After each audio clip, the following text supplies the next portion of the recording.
friends, welcome to my Easy IELTS channel. Have you recently attempted your speaking test and you wonder what happened to your score? Have you ever thought that you've spoken really well in your speaking test? But what in the world happened and where has my score gone? Have you been in that place? I know your frustration. But I think it's important for you to understand where you have lost your score or what aspect of the evaluation has kind of killed your dream of having the score. So in today's video, we're going to speak about speaking test score killers. By the way, if you're new here, subscribe to my channel, share it with your friends and family who are also preparing for their IELTS, and enjoy the upcoming videos. Let's crack on. We're going to talk about speaking test score killers. They are 7 in number. First and foremost of the 7 is inability to speak the length of speech that's required. You know that IELTS part 1, 2 and 3 expects you to speak certain duration of time. Say for part 1, you're expected to speak 2 to 3 sentences. It should go up to 20 seconds duration. And for part 2, you need to speak for 1 to 2 minutes uninterrupted. And for part 3, you got to speak for over half a minute in order to be able to obtain the score that's required. That will give the examiner adequate opportunity to assess your lexical resources and your vocabulary and your ability to use a wide range of sentence structures and things like that. So the most important one is inadequate length of speech, as we have just mentioned. The second one is grammatical errors. I know that all of us make occasional grammatical errors here and there, which we can call them as slip of the tongue, isn't it? That's okay as long as you can self-correct your own errors. But if one has to make grammatical errors in IELTS speaking test and be unaware of one's grammatical error component, then that's not acceptable at all. It's okay to make grammatical errors when you're practicing your English, but at some point you should be able to overcome the grammatical errors and get onto a level of English where your speaking is fairly grammatical error free, so to speak. And the third score killer in terms of speaking is inability to answer the question asked. There are some reasons for it. It is possible that you didn't actually get the answer in the first place. In such cases, you're very welcome to ask your examiner, "Oh, sorry, can you say again please?" Or, "Sorry, I didn't catch the question." They will be more than happy to repeat the question until you get it. But try to get it in the first time or second time max. Alright?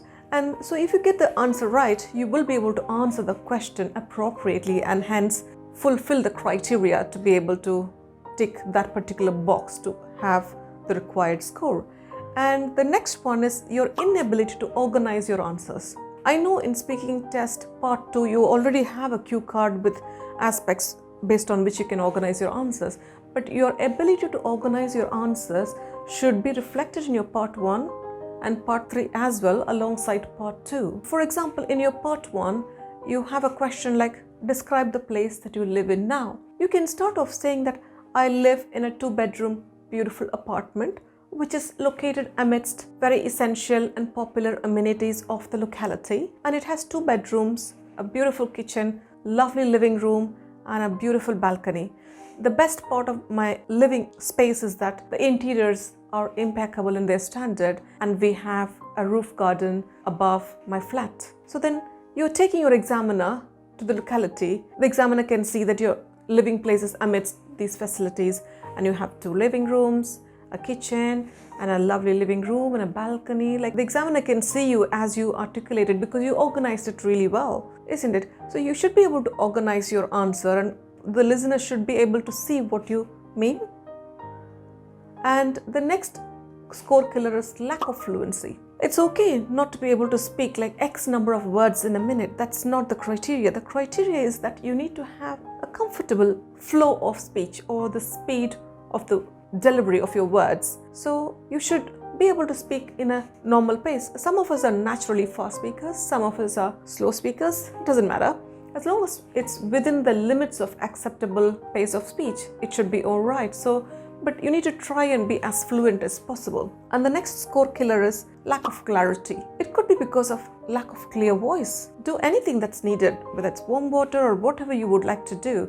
Get your voice as good as possible, because your voice is your password in terms of your speaking test. So for this purpose, you are very welcome to use your voice recorder on your phone or audio or video recording. Record your voice and listen to it and see, is there lack of clarity due to inadequate volume or too loud a volume? Or is there lack of normal voice modulation and intonation that's required for spontaneous speech? Or is there too much of a monotony that's going on when you speak? So hear your own voice, evaluate it to see how you could improve your voice, because that's your password and you want to be really clear in terms of your voice and also clarity in terms of your concepts and ideas. And it's okay just to take a moment to think before you answer. Like for example, imagine the examiner is asking, what is the best form of shopping? Is it online or offline in your opinion? So you can just take a moment and think.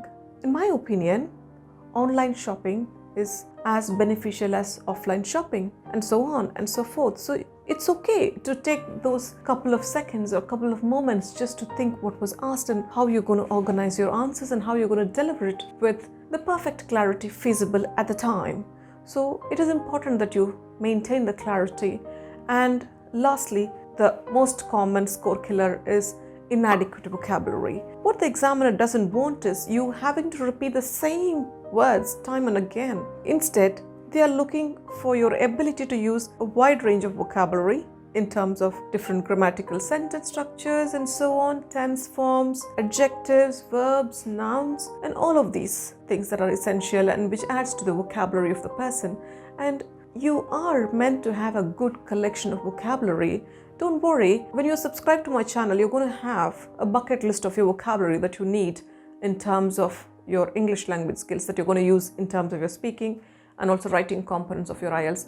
You definitely need reasonably good vocabulary in order to be able to demonstrate your capacity to have that academic level or international level of vocabulary in order to be able to get well above 7 in your speaking test. Bear in mind, your mindset towards speaking test is very important. Always remember, speaking is fun and speaking test is just a spot check of your speaking skills. So you have the opportunity to practice your speaking skills every day with others or all by yourself. Practice speaking tests, listen to your own voice and correct yourself, get better and better with your speaking skills. And when you get better and better with your speaking skills, you will be able to excel in your spot test of the speaking test on the day that's planned. Good luck. Oh, by the way, before I let you go off, if you need IELTS checkup for your test readiness, or if you need one-to-one IELTS coaching, send a WhatsApp message to William on 0091 944 923 1446. If you need immigration advice on student visa, send a WhatsApp message to Abby on 0044 773702 4736. If you need career coaching, send a WhatsApp message to Cecily on 0091 9480 429 188. If you already have the required IELTS score and need free recruitment opportunities, including work visa, to work in the UK or Ireland, send a WhatsApp message to Cecily on 0091 9480 429 188. If you cannot get the required IELTS score despite repeated IELTS attempts and you wish to have an urgent senior carer visa, send a WhatsApp message to William on 0091 944 923 1446. By the way, don't get worried that you would have missed the phone number. They're all listed in the description below. Good luck!